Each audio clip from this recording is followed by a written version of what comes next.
policies being pursued, as well as coming out of it, both this aspect of criticizing what I allegedly said and, of course, support from various sections of the public. The fact of the matter, my comment was part of a presentation which I outlined, the process of modernization of the police force, the steps to ensure that we have a robust, relevant set of legislation that we are now moving, and that has moved slower than we had hoped for, but we are outlining it, and of course the additional training we're doing to ensure we can get the correct number of police officers and training them in matters of interaction with the wider public, including not only the physical interaction, but the human rights issue and other issues that relate to proper citizen-police interaction. I went on to indicate that the government accepts responsibility for providing the justice system with adequate infrastructure as much as we provide the police with such similar with adequate infrastructure, and did point out that in the training and development of the force in the last 3 years in particular, I could say without any question or doubt that extrajudicial killing is no history and no part of the police force we have today. We have emerging a modern, well-trained, organized police force, a force for good.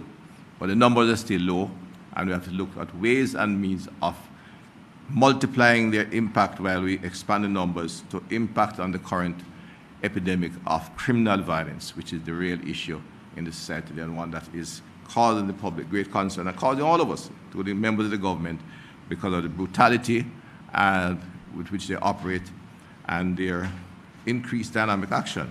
They move across the entire sphere of the country, killing Jamaicans and creating fear. Their recent expansion of drive-by shootings, in particular, is what has caused such great fear in the community, because that puts everyone at risk, and not just the criminals, which has been the dominant area of interaction between homicides, that gangs kill gang members in inter-gang quarrels. But in recent times, we have seen them literally getting into communities. The street term for that is what they call geographic retaliation, from my understanding of the inner city activity. I made a comment, of course, having just been to a graduation in Twickenham Park Police College, where I saw a batch of very bright, young, capable, enthusiastic Jamaicans committed to law and order. And I said, if they are attacked, or policemen come under attack by criminals, they should return fire. The term I used was fireback. That's standard use of force policy anywhere in the globe. If you come under deadly attack, you are entitled to respond. As to quote the Indicom director, the right to life is the first event. And in a combat situation, the police have the first right to life, I think, is the right to life of the policeman, who is acting to protect not only himself, but the wider society. And I further indicated that I am entreating the Commissioner of Police to train them well. Because if they are not properly trained and they miss, they get killed, and other members of the community. That's my position. That was what I said. And I don't expect anyone to consider that if I am sending police officers out there, I would be committing an act of negligence if I send half-trained police officers to fight hardened criminals with firepower which they don't have. As I've indicated elsewhere, we are not allowed to provide the police with the kind of weaponry that they have. We cannot give a modified M16 with a 100-round drum magazine, which the criminal have. I cannot get gunsmiths to extend the magazine and make them, double them and get 48 clips into 9mm and machine pistols like Mach 11 and Intratec 9s. The police have to operate with standard weapons, which is a part of the training and the responsibility of government to provide them with, I said, standard operating equipment. So that was my entreaty, and I don't think there's anything there to withdraw or to change. It was felt the circumstance I said it would stimulate the police officers to take maybe unusual action. I don't think so. I think the training in the police force now is adequate, strong, and is creating a force as a force for good, but a highly disciplined operation. There are the exceptions. We are now 13,000 men and women, and what you have is overall a strong, effective police, strong, good police force with a few miscreants in there which we are moving to get rid of. And we appreciate the help of the other agencies who are overseeing and looking at what is happening. But the police force itself, through its professional standards branch, have taken significant steps to remove from us the sprinkling of criminals who may have infiltrated the police force. And we are committed to that course and will continue to do so. Recently, the private sector, and appropriately so, and we respect and support the support we get from the private sector, and we have been having dialogue with them and maintain that dialogue. It's been extremely extensive over the last few months. We have a challenge, and they have asked for increased dialogue. There is no formal meeting currently in the last few weeks with the opposition PNP, but we have been having dialogue over the over the year. There is a break-in point of consensus. It is a critical element, but there is broad consensus on a lot of the measures we're doing in terms of reform of the police force, in terms of training, in terms of expanding and equipping.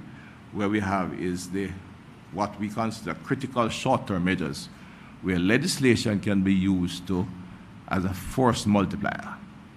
And when we get into legislation to manage hardened criminals, we get into the issue of the constitutional limits that we're faced with. The lawyers are discussing it, and we, because it's not only a matter of agreement.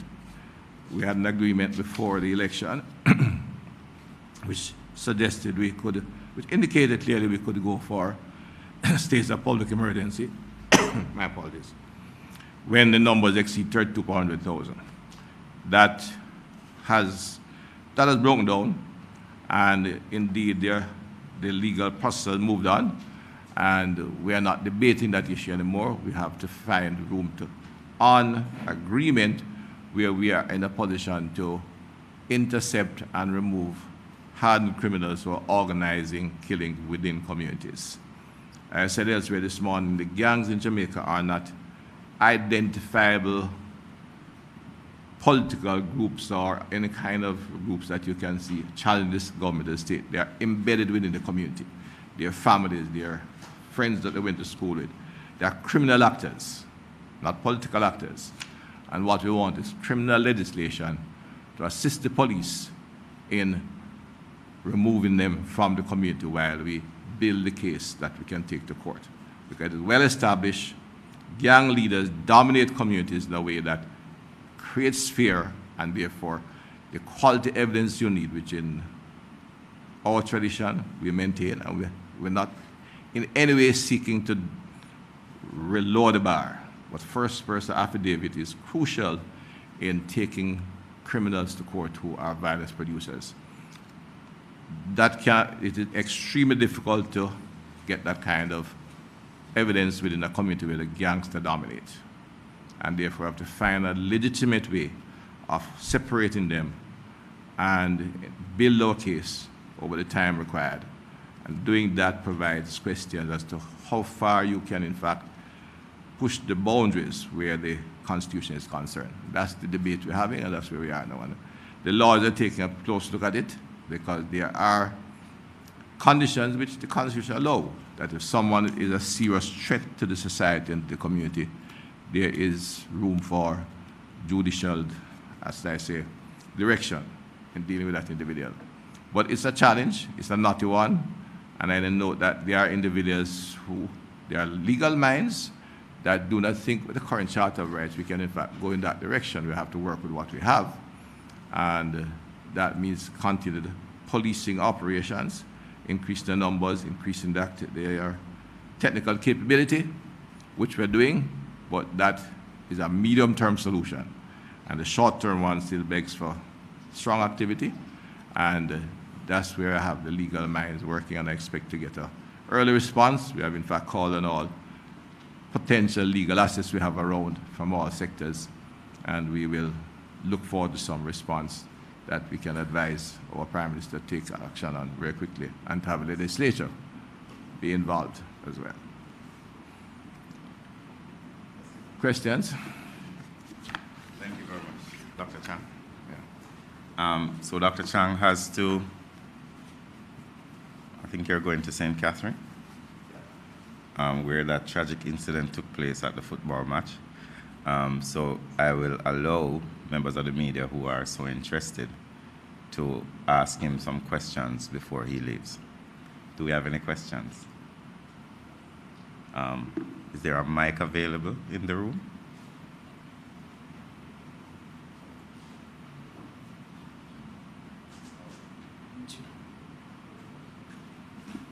Hi, good morning, everyone.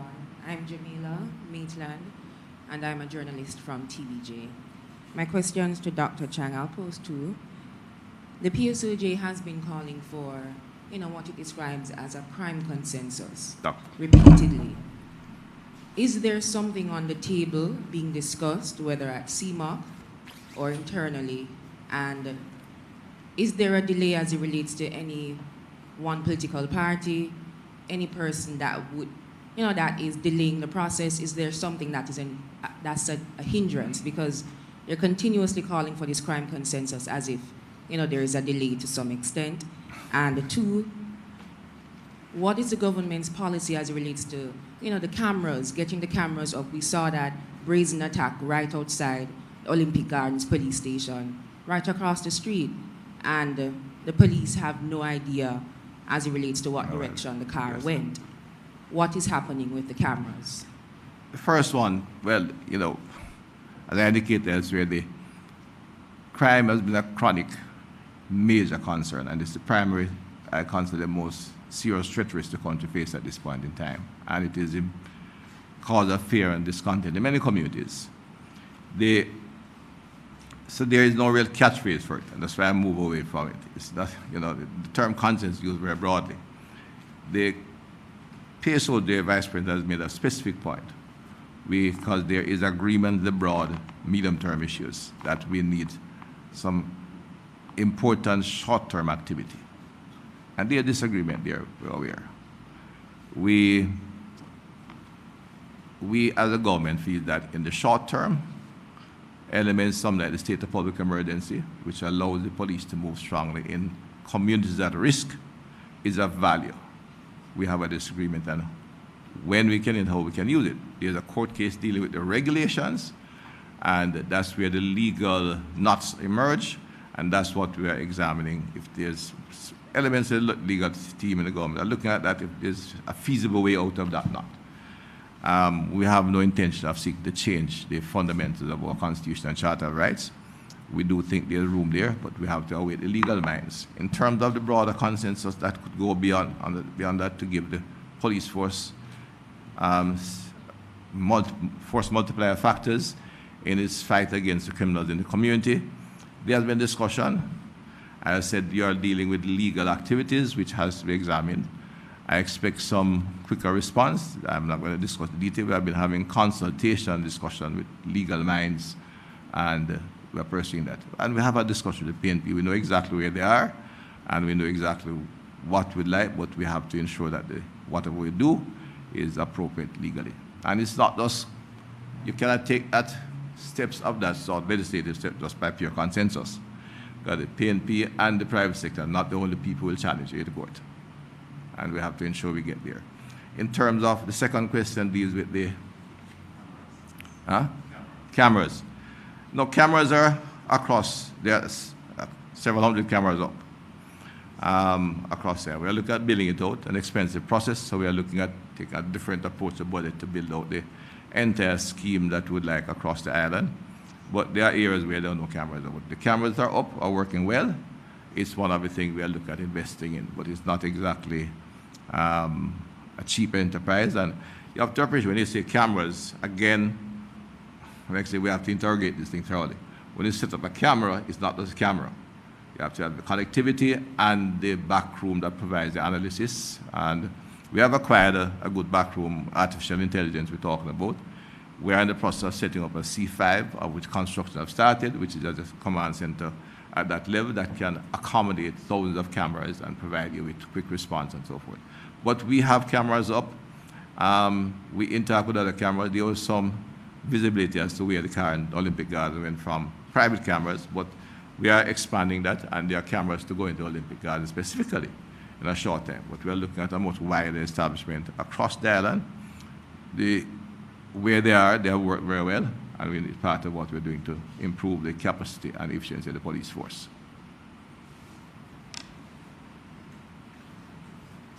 Yeah, this lady had a, she has.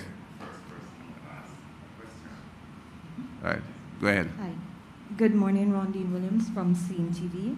As you have stated in your presentation, there has been much criticism in the public domain about your mandate given by the security force members to shoot to kill. My question to you, well, if they are confronted with gun, It sounds a bit muffled there. They pull the mask a little bit while they talk and then come back. Yeah. Much better? Yep. All right. So as you said in your presentation, there has been much criticism in the public domain after you gave the mandate to the security forces to shoot to kill when confronted by armed gunmen. My question to you, was this mandate given only for protection, or is it because of a crime challenge currently being faced? Well, the first thing I have to say, the newspaper headline is different from what I said. The newspaper created, as I said before, maybe I'm treating them nicely, an eye-catching headline, which I suspect is part of modern print media, that they have to catch a headline to compete with the social media space. But I never said any instruction. There's no policy or instruction of shoot to kill. I think it was quite clear indicated that after giving a good outline of the changes in the police force and the fact that extrajudicial killing is not a part of our culture at all at this stage, not only by virtue of oversight from INDECOM, but the professional standards branch of the force. An excellent job at the first stage. But I said, if our young police officers, and it was particularly on the front of my mind, was a graduating batch of 330 bright young Jamaicans who are all committed to law and order. If they are attacked by brutal gunmen, they must fire back. That's the term I use, which means return fire. And I went on to say, I'm entreating the commissioner to train them well. They should not miss, because if they miss, they die. The kind of firepower the gunmen have are heavy, and they're illegal, and we cannot arm the police with similar weapons. We cannot get a police and give them an M16 with a drum magazine of 100 rounds. Now can we give an extended magazine on a 9mm? The criminals have that kind of activity and are dangerous, not only to the community they're in, but the people who are seeking to apprehend them.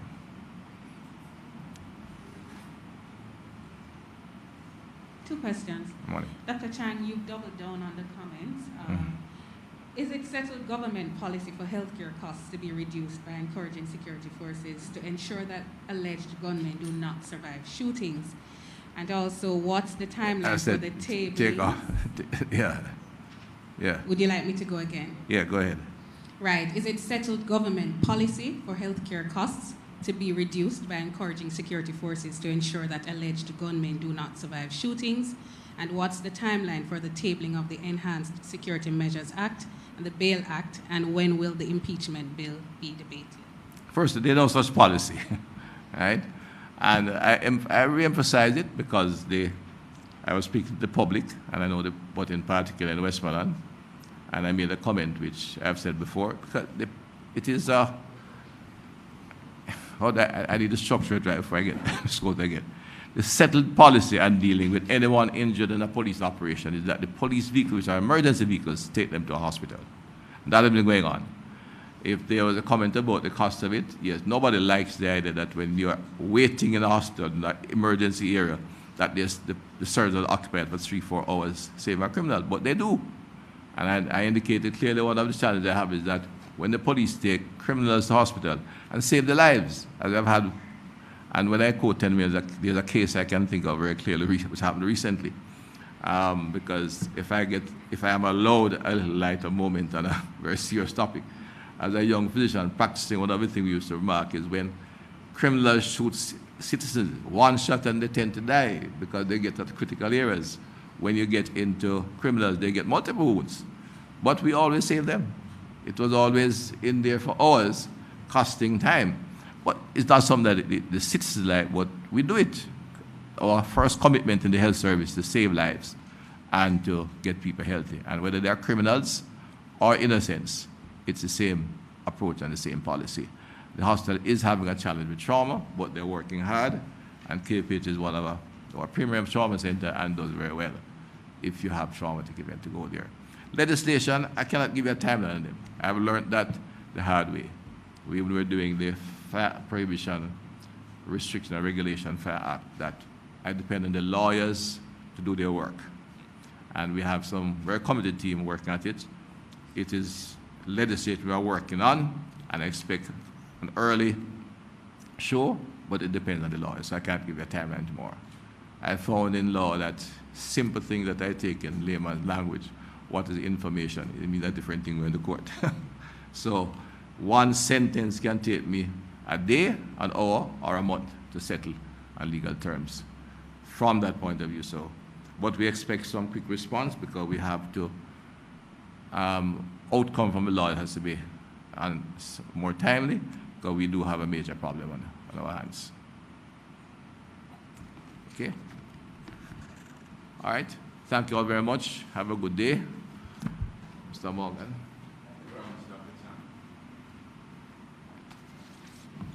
I'd like to thank Dr. Chang for taking the time this morning from his schedule to attend upon post-cabinet press briefing. But we go back to regular programming where I give reports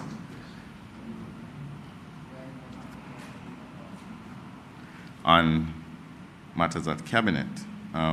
Just a few reports here before I take general questions from members of the media. We had, in relation to decisions from cabinet, memorandum of understanding on the establishment of a trade complaints mechanism between the government of Jamaica and the government of Trinidad and Tobago. Members of the media may be aware or remember that Jamaica has had a very long-standing relationship with Trinidad and Tobago. In 20, about